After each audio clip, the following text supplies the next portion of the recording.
The service manager at Hartwell Prestige Automotive slid the estimate across the counter without making eye contact, and Evelyn Marsh picked it up with both hands because she needed something to hold on to. $84,000. She read it twice, then a third time, because numbers that large sometimes rearrange themselves if you give them a chance. They didn't. That's for a full drivetrain replacement, the manager said. His name tag said Brendan, though she'd never once heard him introduce himself. Labor included. We can have the parts sourced within 3 weeks, maybe 4 depending on import timelines. Evelyn was 51 years old, and she had driven that car for 23 of them.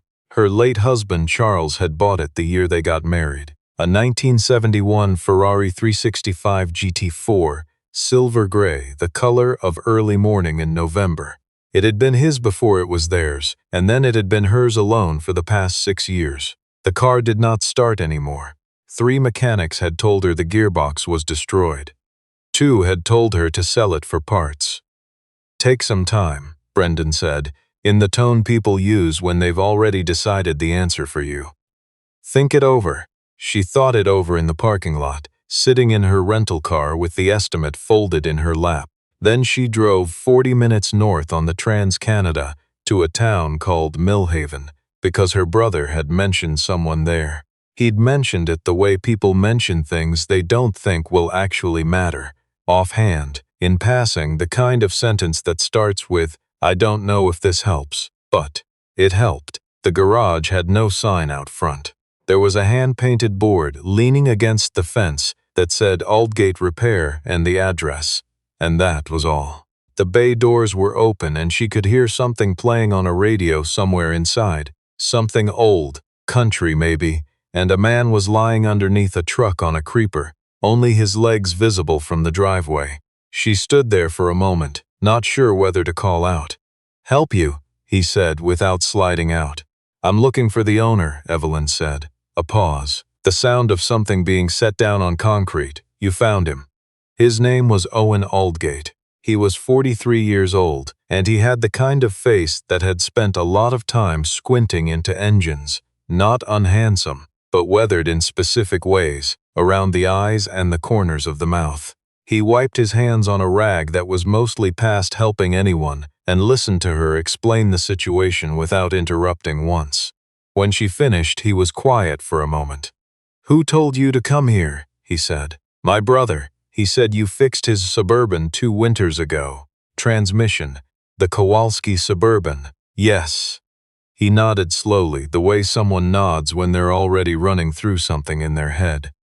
"Where's the car now?" "Still at Hartwell's.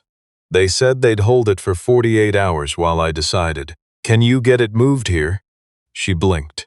"You haven't even. You don't know what's wrong with it yet." "No," he agreed. "But I'd like to." Owen Aldgate had a daughter named Pippa, who was 9 years old, and had her father's eyes and her late mother's habit of saying exactly what she thought with no preparation and no apology.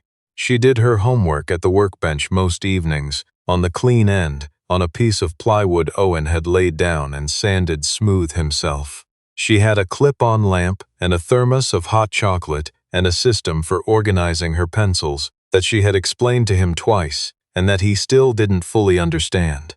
His wife June had died 4 years ago. Ovarian cancer, diagnosed in March, gone by October. Owen had been given exactly 7 months to learn how to become a different kind of person, and in his opinion that wasn't nearly enough time. Some days he felt like he was still learning. Some days he felt like he would always be learning. He had inherited the garage from his father, who had inherited it from his own father, which meant that the building was older than anyone's memory of it, and that the floor had a particular slope in the southwest corner that nobody had ever bothered to fix. His grandfather had started with farm equipment. His father had transitioned to passenger vehicles in the 70s. Owen had spent 15 years in Montreal working in high-performance restoration before June got sick and he came home. He did not advertise this. The people who knew, knew. The people who didn't usually found out eventually, or they didn't, and either way he went home to Pippa at the end of the day, and that was the part that mattered. The Ferrari arrived on a flatbed the following Tuesday. Owen walked around it once without touching it. Then he walked around it again. He crouched at the rear quarter panel for a long moment, not doing anything, just looking. Evelyn followed the truck out, and she stood near the bay doors, watching him with her arms crossed, not because she was impatient, but because she was nervous, and crossing her arms was what she did when she was nervous. "How long has it been making the sound?" he said. "What sound?" Before it stopped starting, a sound, low, intermittent, more noticeable in cold weather. She stared at him. "How did you know that?" He gestured at the driveline. "Wear pattern on the rear tires, the way it's sitting, and the Hartwell report says they couldn't replicate the fault on the diagnostic scan, which usually means the fault isn't where they were looking." He opened the engine compartment, rear-mounted as the car was designed, which was something he noticed she'd expected, given the way she stopped bracing herself when she saw it, and he stood there for a while with a torch, not speaking. "Evelyn, the last place told me the gearbox was gone." "Maybe," Owen said. "The place before that said the same thing. Could be. You're not very reassuring." He glanced over at her. "You want reassurance, or you want to know what's actually wrong?" She thought about that. "The second one." "Good," he said. "Come back Friday." Pippa had opinions about the Ferrari before she ever saw it. She had heard Owen on the phone with Evelyn twice, and had absorbed the relevant details with the particular efficiency of a 9-year-old who pays attention to everything and pretends to be focused on her homework. "Is it the gearbox?" she asked that night at dinner. "Don't know yet, but you don't think so?" Owen looked at her. "What makes you say that?" Pippa shrugged, dipping a piece of bread into her soup. "Because you made the face." "What face?" "The face you make when everyone else has the wrong answer, and you already have the right one, but you're not going to say it yet." He was quiet for a moment. "I don't make a face. You make a face, Dad." He ate his soup. Outside, it was getting dark early the way it did in October in Ontario, the light gone by 5 and the temperature dropping fast. He could hear the wind off the lake from where they sat. "How was school?" he said. "Fine. We're doing the water cycle. I already knew all of it." She paused. "What's the car owner like?" "Sad," Owen said before he'd thought about it. Then, because Pippa was 9 and deserved a complete answer, her husband bought it before they got married. He died a few years ago. It's the last thing she has that was really his. Pippa was quiet for a moment in the way that meant she was deciding something. "Then you should fix it," she said. "I'm trying to figure out if I can." "No," she said, with the calm certainty of someone who has thought about this longer than the conversation suggests. "I mean you should fix it, not because of the money." Owen looked at her across the dinner table, this small person who had June's directness and something else he couldn't name, something that was entirely her own, and he felt, as he sometimes did, like he was the one being raised. "Yeah," he said. "I know." He spent 2 days underneath the car, not continuously.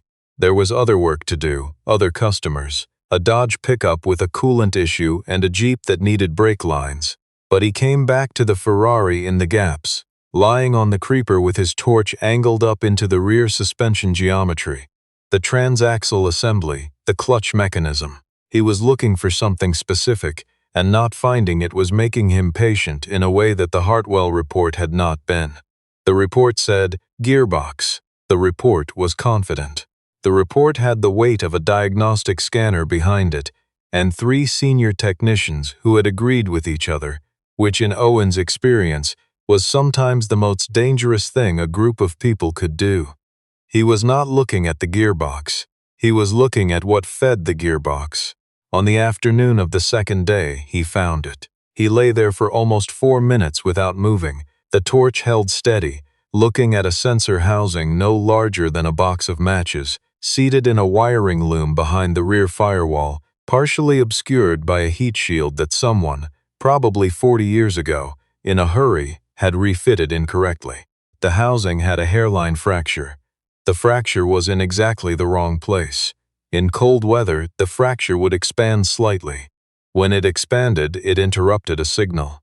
When the signal was interrupted, The car's electrical system registered a fault, not in the sensor, but downstream in the gearbox, because that was where the fault codes went, because that was how the system was designed, and the system had not been designed to account for a heat shield fitted incorrectly in 1987.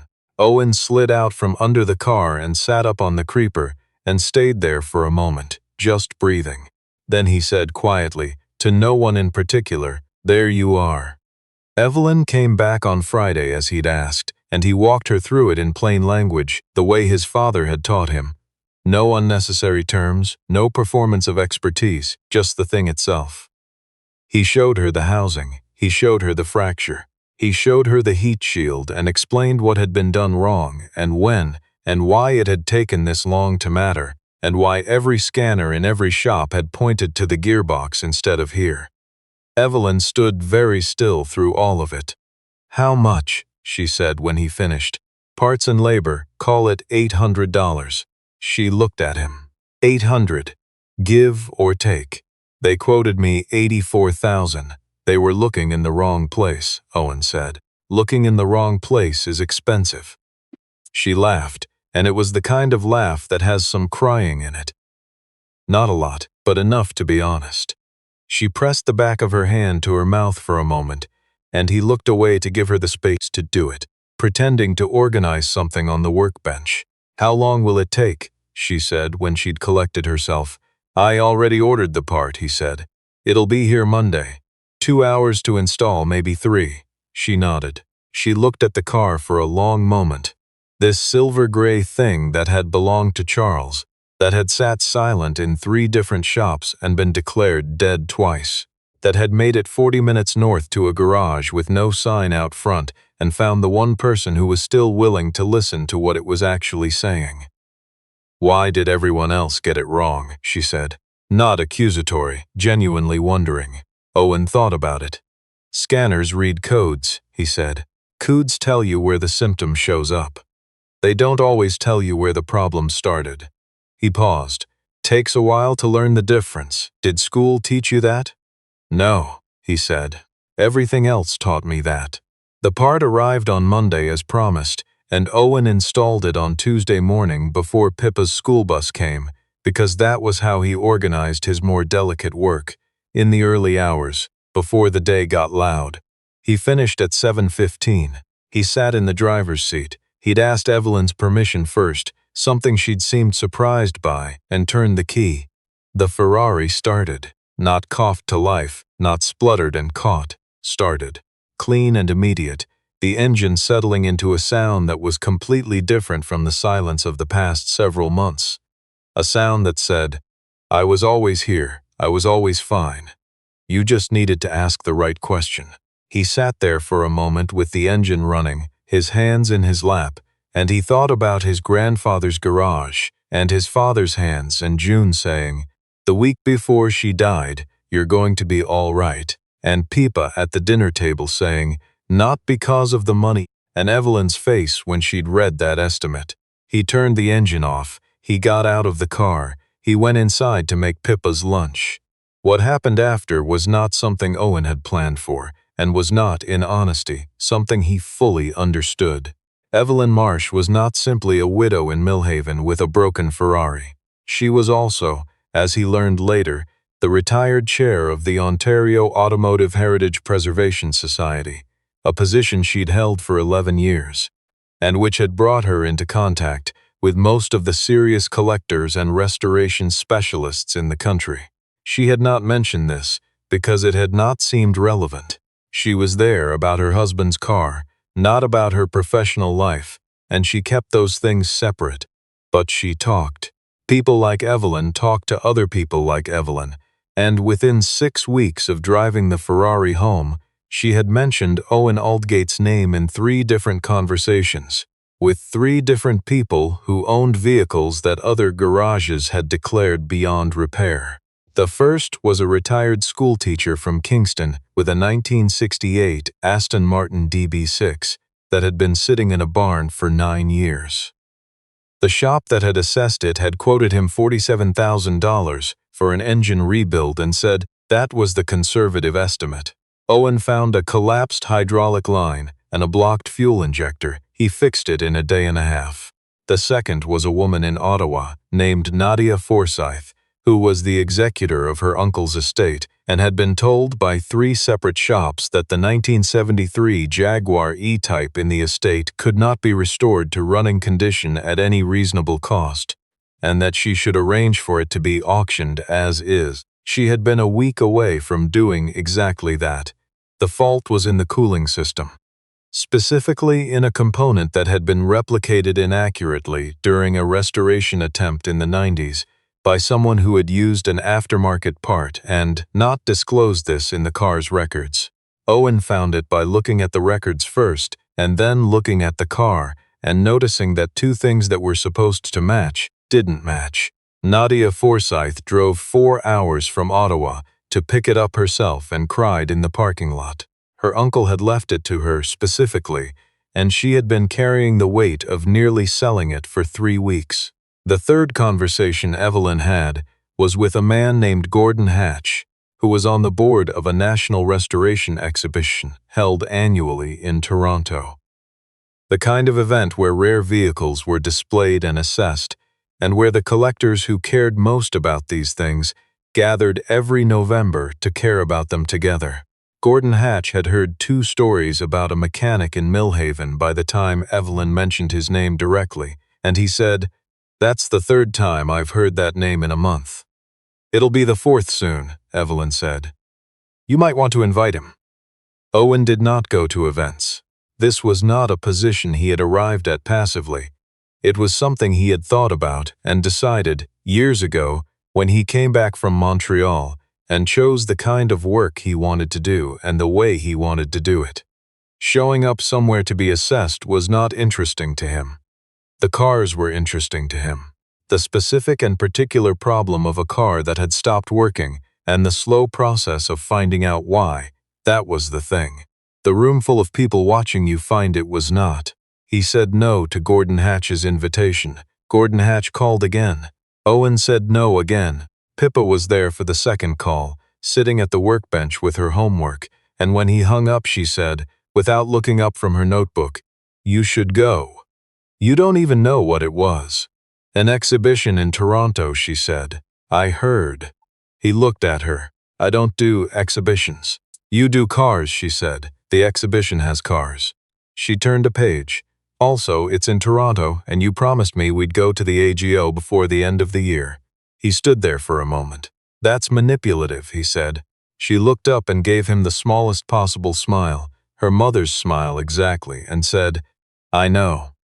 They drove down on a Friday, Owen and Pippa, with the windows down for the first hour until it got too cold, and then with the heat on and Pippa in charge of the radio, a responsibility she took seriously. They stayed at a hotel that Pippa had researched and chosen based on criteria she had listed in a note on her phone. Proximity to the subway, breakfast included, whether the reviews mentioned the beds being comfortable, and one other criterion she refused to disclose. The exhibition was held at a convention center near the waterfront. Owen had been to places like this before and had never liked them. The lighting designed to flatter the vehicles rather than reveal them, the crowds of people looking without touching, the way everything was arranged for admiration rather than understanding. But he was wrong about this one, or at least he was wrong about one part of it. There was a vehicle in the center of the main hall with a problem. It was a 1969 Lamborghini Miura, one of fewer than 800 ever made, and it belonged to a collector named Reginald Forsyth. No relation to the Ottawa Forsyth, though Owen would not learn this until later, and it had been transported from Calgary and it had not started since arriving in Toronto, and the 2 technicians who had traveled with it were standing beside it with a look that Owen recognized without needing to be told. The look of people who know what the codes say and do not know what else to ask. Evelyn found him in the crowd. She said, "Owen, I'd like you to look at something." He looked at the Lamborghini. He looked at the 2 technicians. He said, "Can I go underneath?" They looked at each other. One of them said, "It's a display vehicle." "I understand that," Owen said. "Can I go underneath?" There was a conversation between the technicians and Reginald Forsyth that Owen was not part of, and then Reginald Forsyth came over and looked at him for a long moment with the expression of someone who is trying to decide how much to trust a person they've never met. Evelyn says you found a hairline fracture in a wiring loom by looking at a wear pattern on the rear tire, Reginald said. Yes, Owen said. That's not how diagnostic work is supposed to go. No, Owen agreed. But it's how I do it. Another pause. All right, Reginald said. Go ahead. Pippa found a spot near a restored 1952 Jaguar XK120 and did her reading while her father worked, because she had learned years ago that this was the best thing to do. Stay out of the way, stay close, and wait. He would come back when he had found it. He always came back when he had found it. The hall had gone somewhat quiet around the Lamborghini, in the way that spaces go quiet when something is happening that people don't fully understand but sense is significant. The two technicians stood back. Gordon Hatch stood near the edge of the space, arms crossed, watching. Owen was underneath the car for 11 minutes. When he came out, he sat up and stayed there for a moment, and Reginald Forsyth said, "Well, fuel pressure regulator," Owen said. "The mounting bracket has a microfracture, happened in transport probably, vibration over a long haul. The crack is just large enough to create a pressure drop under load. Not enough to show up consistently on a static diagnostic. The system reads it as a fueling fault, but it's logging the fault in the injection management, because that's where the symptom presents, not where the problem is." Reginald stared at him. "You found that in 11 minutes. I knew roughly where to look," Owen said. "The rest was patience. Everyone else has been on this car for 2 days. Everyone else was reading what the scanner said," Owen said. He wasn't being unkind about it. It was simply true, and it was the same truth he'd arrived at lying under the Ferrari in Millhaven. Machines report symptoms, not sources. It takes a person and a particular kind of patience to find the difference. The part was sourced from a specialty supplier in Mississauga and arrived by courier within the hour, because Reginald Forsyth was the kind of collector who kept contacts everywhere for exactly this kind of situation. Owen installed it in 40 minutes, working quietly with the tools he'd brought in his bag. Pippa reading nearby with her legs crossed, the rest of the hall watching in the particular silence of people who don't want to jinx something. The Lamborghini started. The sound it made was extraordinary, not loud but full, the sound of something designed to a very precise ideal of what an engine should sound like, a sound that the people in that hall had come from 4 provinces to be near. For a moment nobody did anything. Then Reginald Forsyth put his hand on the roof of the car very gently, as if greeting something that had been away for a while. Owen stood up and put his tools back in the bag. Pippa looked up from her book, met his eyes across the hall, and gave him a single nod. The nod that meant, "I knew." He nodded back. The conversation that followed was not the kind Owen was comfortable with. Public acknowledgement, introductions. Names being said by people who had not heard of him an hour ago. He endured it the way he endured most things that were briefly uncomfortable and not worth avoiding, with patience and a cup of coffee someone had handed him, and a general orientation toward the nearest exit so he knew where it was. Gordon Hatch said, "I'd like to talk to you about something, if you have a few minutes." Owen said, "I have a few minutes." What Gordon Hatch wanted to talk about was a partnership between the exhibition and a small group of master restorers who would be available for consultation during future events. Not as performers, not as attractions, but as actual working resources for collectors who'd traveled with vehicles that had problems. A kind of standing diagnostic arrangement. It was an idea he'd been thinking about for a few years and hadn't found the right people for. Owen listened to all of it. Then he said, "I work in Millhaven. We know. I have a 9-year-old. We know that too." Gordon Hatch smiled slightly. Evelyn was thorough. Owen thought about it for a moment.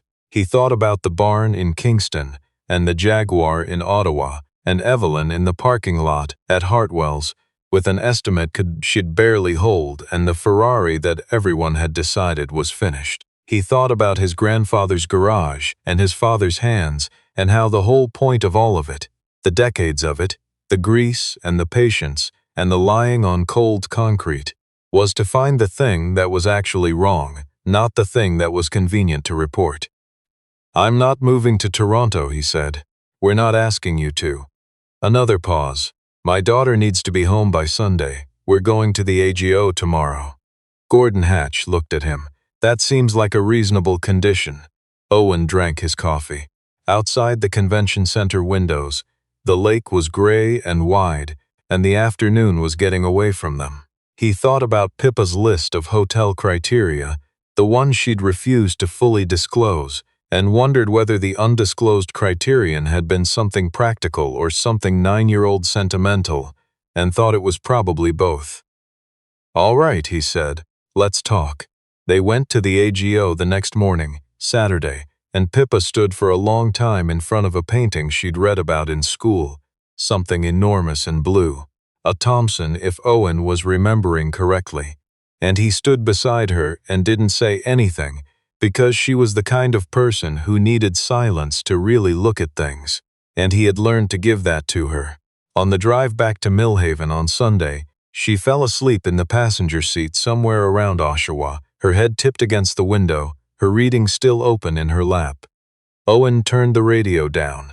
He drove with one hand, and the heat on low and the gray October sky broad and flat above the highway. He thought about June, the way he still did, in long stretches of quiet.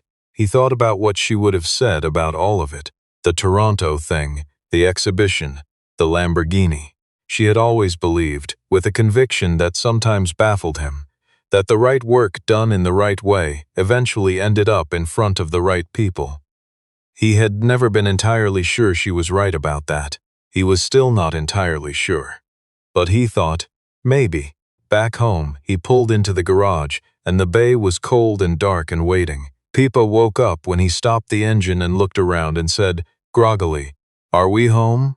"We're home," he said. She gathered her book and her jacket and her list on her phone and went inside to feed the cat, and Owen sat in the car for another moment by himself. The garage was quiet the way it always was on Sunday evenings. The unfinished vehicles sat in the shadows, a Morris Minor with a carburetor issue, a customer's old Saab that needed a week of careful thought, each of them, in their own way, waiting to be listened to. He got out of the car. He turned the lights on. He went to work,